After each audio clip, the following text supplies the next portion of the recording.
पञ्चशरशास्त्रबोधनपरमाचार्येण दृष्टिपातेन काञ्चीसीम्नि कुमारी काचन मोहयति कामजेतारम्।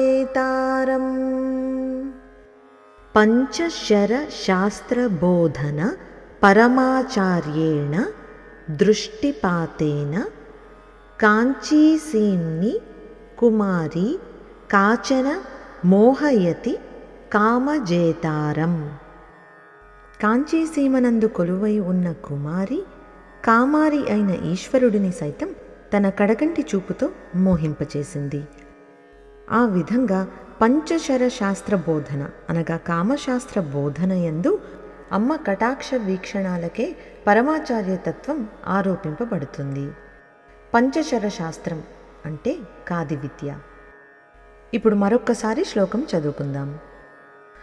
పంచశరశాస్త్రబోధన పరమాచార్యేణ దృష్టిపాతేన కాంచీసీమ్ని కుమారీ కాచన మోహయతి కామజేతారం।